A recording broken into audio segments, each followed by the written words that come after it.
வணக்கம் நண்பர்களே. தமிழுக்கு எப்படி ஃபுல் ஸ்டாப் கமாலாம் வந்துச்சு? அது யார் கொண்டு வந்தா? இப்போ இருக்கிற தமிழ் மொழி எழுத்துக்கள் எல்லாமே யாராவது ஒருத்தரால் சீரமைக்கப்பட்டுச்சா? இதை பற்றி தான் நம்ம இன்றைக்கி பேச போகிறோம். இந்த யூடியூப் சேனல் கேட்க மட்டும்தான். ஃபஸ்ட்டு தமிழுக்கு ஃபுல் ஸ்டாப் கமாலாம் இல்லை. எப்படின்னா கல்வெட்டுகளிலே பார்த்தீங்கன்னா ஃபுல் ஸ்டாப் கமா இருக்காது. ஃபுல் ஸ்டாப் கமா செமிகோலன் எதுவுமே இருக்காது. அப்படியே யூஸ் பண்ணிகிட்டு இருந்திருக்காங்க. நம்ம மொழியோட சிறப்பே அதான். நமக்கு ஃபுல் ஸ்டாப் கமா எதுவுமே தேவையில்லை. எப்படின்னா எடுத்துக்காட்டாக சொல்கிறேன் பாருங்கள். ஒரு கமா வேணும் அப்படின்னா இங்கிலீஷில் கமா இருக்கிற சென்டென்ஸை யோசிச்சுக்கோங்க. Ravi comma Raja comma Ramu and Kumar are very best friends எப்படின்னு ஒரு தொடர் இருக்குன்னா இந்த ரவிக்கும் கமா போட்டங்காட்டி தான் அடுத்ததாக ஒருத்தர் ராஜான்னு புரியுது. இப்போ கமாவை எடுத்துருங்க, ரவி ராஜா அப்படின்னு ஆயிரும். சரிங்களா? இந்த கமா இங்கிலீஷில் எவ்வளோ முக்கியமாக இருக்குது பாருங்கள். ஆனால் தமிழுக்கு அந்த கமா தேவையில்லை. ஏன்னா ரவியும் ராஜாவும் குமாரும் அப்படின்னாவே போதும். சரிங்களா? இந்த குமார் ரவி எல்லாருமே தனித்தனியாள், இவங்க எல்லாத்தையுமே நம்ம கமா போட்டு சொல்கிறோம் அப்படிங்கிறது நம்மளால் புரிஞ்சுக்க முடியும். சரிங்களா? இன்னொரு எடுத்துக்காட்டு சொல்கிறேன். ஒரு சென்டென்ஸ் முடிஞ்சால் இங்கிலீஷில் ஃபுல் ஸ்டாப் வைப்பாங்க, தமிழில் ஃபுல் ஸ்டாப் வைக்கிற விஷயமே தேவையில்லை. ஏன்னா தமிழில் நம்ம மேக்ஸிமம் ஒரு சென்டென்ஸை வினைமுற்றில் தான் முடிப்போம். சரிங்களா? கண்ணன் படிக்க வந்தான், கோமதி பாட்டு பாடினாள். சரிங்களா? வந்தான், பாடினாள், இதெல்லாம் வினைமுற்று. இப்போ நம்ம ஈஸியாகவே புரிஞ்சுக்கலாம். ஃபுல் ஸ்டாப் இல்லாமே இந்த வினைமுற்று வச்சு முடிஞ்சதுன்னா நம்ம முடிச்சாச்சுன்னு அர்த்தம். சரிங்களா? இப்போ கொஷின் கேட்குறேன்னு வச்சுங்க, ஆர் யூ ஹாப்பி அப்படின்னு ஒரு கொஷின் கேட்குறாங்க. கொஷின் மார்க் போட்டால் தான் அது கொஷின் இங்கிலீஷில். ஆனால் தமிழ் அது கூட தேவையில்லை. அவனா இவனா ஆ ஓ சவுண்டு வச்சு நம்ம கொஷின்ஸுன்னு புரிஞ்சுக்கலாம். சரிங்களா? இல்லை தமிழில் இருக்க சிறப்பு இதெல்லாம் நமக்கு தேவையே இல்லாமல் தான் இருந்துச்சு. எது வரைக்கும் இல்லாமல் இருந்துச்சுன்னா இலக்கியங்கள் எல்லாமே பாட்டாக படிக்கிற வரைக்கும், பாட்டாக எழுதுகிற வரைக்கும் தேவையில்லாமல் இருந்துச்சு. சரிங்களா? அப்போ திருந்த மக்கள்லாம் இலக்கியங்கள் சொல்கிற பாட்டுகள் மூலியமாகவே பேசிகிட்டு இருந்தாங்க அப்படின்லாம் அர்த்தம் கிடையாது. அவங்க உரைநடையாக தான் பேசிகிட்டு இருந்திருக்காங்க. ஆனால் அப்போ இருந்த புலவர்கள்லாம் உரைநடையில் எழுதுறது என்னமோ ஒரு கௌரவ குறைச்சலாக நினச்சிருப்பாங்களாட்டிருக்கு. அதனால தான் எந்த பெரிய நூலும் உரைநடையில் வரவே இல்லை. இதெல்லாம் வீரமாமுனிவர் வர வரைக்கும் தான். சரிங்களா? வீரமாமுனிவர் அப்படிங்கிறவர் 1600களில் இந்தியாவுக்கு வந்தவர். அவர் மெயினாக தமிழ்நாட்டுக்கு வந்திருக்காரு. மெயின் காரணம் உங்கள் எல்லாத்துக்குமே தெரியும், கிறிஸ்துவ மதம் பரப்புறதுக்கு வந்தவர். லோக்கல் லாங்குவேஜில் கற்றுக்கிட்டு மதம் பரப்புறது ஈஸின்னு தமிழை கற்றுக்க ஆரம்பித்தார். கற்றுக்கிட்டவர் ஒரேடியாக தமிழ் மேலே ரொம்ப ஆர்வம் வந்துருச்சாட்டிருக்கு. சரிங்களா? அவர் நிறைய தமிழ் சீர்திருத்தம் பண்ணியிருக்கார். முக்கியமாக அவங்களுக்கு என்ன சொல்லணும்னா, நான் முன்னாடியே சொன்ன மாதிரி இலக்கியங்களில் பாடல்கள் மாதிரி எழுதுகிற விஷயத்தை இவர் தான் ஃபஸ்ட்டு உரைநடையில் மாற்றிருக்கார். சரிங்களா? உரைநடைனா ஒன்றும் இல்லைங்க. நம்ம இப்போ கதைகள் படிக்கிறோம்ல, நம்ம பத்திரிகைகள் படிக்கிறது எல்லாமே உரைநடை தான். சரிங்களா? கட்டுரை, செய்திகள், இது எல்லாமே உரைநடைக்குள்ளே வர்ற விஷயங்கள் தான். இலக்கியங்கள்லாம் அந்த பாடல்களோடு முடிஞ்சிருச்சு.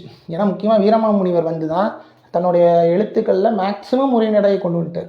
சரிங்களா? முக்கியமான உரைநடை என்னென்னா எனக்கு ரொம்ப பிடிச்சது அவரது பரமானந்த குரு கதை. இந்த பரமானந்த குரு கதைங்கிற கதையை நீங்கள் கண்டிப்பாக கேட்டிருப்பீங்க. சரிங்களா? ஒரு குரு இருந்தார், அவர்களுக்கு சிஷியர்கள் இருந்தாங்க, அவங்க என்ன பண்ணாங்க அப்படி அந்த முட்டாள்தனமாக என்ன பண்ணாங்க கதையெல்லாம் நம்ம படிச்சிருக்கோம். அதெல்லாம் அவரோட உரைநடை தான். சரிங்களா? இதுதான் நகைச்சுவையாக முதல் உரைநடை தமிழில். அந்த சிறப்பு அதுக்கு இருக்குது. அப்புறம் சதுரகராதி அப்படிங்கிற மாதிரிலாம் அவர் பண்ணார். அதெல்லாம் நம்ம பின்னாடி ஒரு நாள் பார்க்கலாம். சரிங்களா? இந்த மாதிரி உரைநடையை ரொம்ப ஒரு எளிய மக்களுக்கும் புரிகிற மாதிரி தமிழை கொண்டு போனங்காட்டி தான் அவர் உரைநடையின் தந்தைன்னு அழைக்கப்படுறார். சரிங்களா? இவர் என்ன பண்ணிட்டாருன்னா இந்த மாதிரி நிறுத்தல் குறியெல்லாம் அவர் தான் கொண்டு வந்திருக்கார் தமிழுக்கு. சரிங்களா? உரைநடையின் தந்தையாக இருக்கிறங்காட்டி தான் அவர் ஃபுல் ஸ்டாப் கமா போன்ற நிறுத்தல் குறியெல்லாம் ஆங்கிலத்தில் இருந்து ஐரோப்பிய லாங்குவேஜில் இருந்தது எல்லாத்தையும் தமிழுக்கு கொண்டு வந்துட்டார். சரிங்களா? இதுதான் மெயின். அவர்னால தான் தமிழில் ஃபுல் ஸ்டாப் நிறுத்தற்குறி, அதாவது full stop comma semicolon colon எல்லாமே வந்துருச்சு. சரிங்களா? அவர் தான் இதுக்கு காரணம். அது மட்டும் இல்லை, அவர் எழுத்தையும் சீரமைச்சிருக்கார். என்ன பண்ணியிருக்காரு தெரியுங்களா? வந்தவர் தமிழ் எழுத்துக்களில் சில காம்ப்ளெக்ஸான விஷயம் இருக்கிறத கண்டுபிடிச்சார். எப்படின்னா முன்னே நமக்கு ஏ அப்படிங்கிறது இப்போ இருக்குது. அது ஏங்கிறது குறில், ஏங்கிறது நெடில்.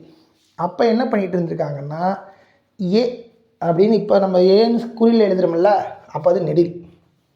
அப்போ குறிலுக்கு என்னென்னு கேட்குறீங்களா? அந்த ஏ மேலே புள்ளி வச்சா அது குறில். குழப்பமாக இருக்கா? அதைத்தான் அவர் சரி பண்ணியிருக்காரு. சரிங்களா? உயிரெழுத்துக்களில் இந்த புள்ளி வச்சு எழுதுறது எல்லாத்தையும் குறிலாக இருந்ததை அதை அவர் குறில் நெடிலுக்கு மாற்றங்களை கொண்டு வந்திருக்கார். முன்னையே சொன்ன மாதிரி புள்ளியை எடுத்துட்டார், ஏக்கு கீழே ஒரு கோடு போட்டார்.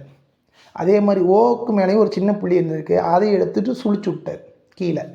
இந்த மாதிரி இப்போது இருக்க ஸ்ட்ரக்சரை வீரமாமுனிவர் கொண்டு வந்திருக்காரு.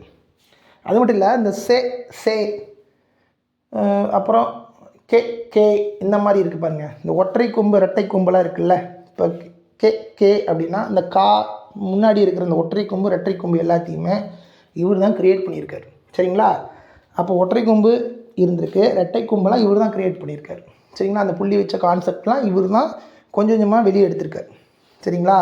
இவர் பண்ண விஷயங்கள்லாம் முக்கியமான விஷயங்கள்லாம் நிறையா இருக்குங்க. பின்னாடி ஒரு பாடங்களை நம்ம கண்டிப்பாக பார்க்கலாம். அதில் மட்டும் இல்லை, இவர் இந்த மாதிரி பண்ணங்காட்டி எதுக்கு இவர் இதை மெயினாக பண்ணியிருக்காருன்னா, அச்சு எந்திரத்தில் ஏற்றுறக்கு இதெல்லாம் ஈஸியாக இருந்திருக்கு. சரிங்களா? இந்த மாற்றங்கள்லாம் அச்சு எந்திரங்களுக்கு ரொம்ப யூஸ்ஃபுல்லாக இருந்திருக்கு. இதெல்லாம் பின்னாடி நமக்கு எழுத்து சீர்திருத்தத்தில் இவர் தான் ஃபஸ்ட்டுங்கிற மாதிரி நம்ம புரிஞ்சுக்கணும். நவீன எழுத்து சீர்திருத்தம் பண்ணதில் இவர் தான் ஃபஸ்ட்டு. பண்டைய கால எழுத்து சீர்திருத்தம்லாம் நிறைய நடந்திருக்கு, அதுக்கெலாம் குறிப்புகள் தான் இருக்குது. சரிங்களா? இப்போ ஒரு கேள்வி கேட்குறாங்க, எழுத்தை சீரமைத்தவர்னா வீரமாமுனிவர் தான். அப்போது அடுத்த எழுத்தை சீரமைத்தவர் யார்? இந்த கேள்வி ஒன்று வருதுல. பெரியாரா அப்படின்னா ஆமாம், அது உண்மைதான், ஆனால் அவர் கண்டுபிடித்தவர் அல்ல. சரிங்களா? அப்போ அயோத்திதாச பண்டிதர் எழுத்தை சீரமைத்திருக்கிறாரா? ஆமாம்.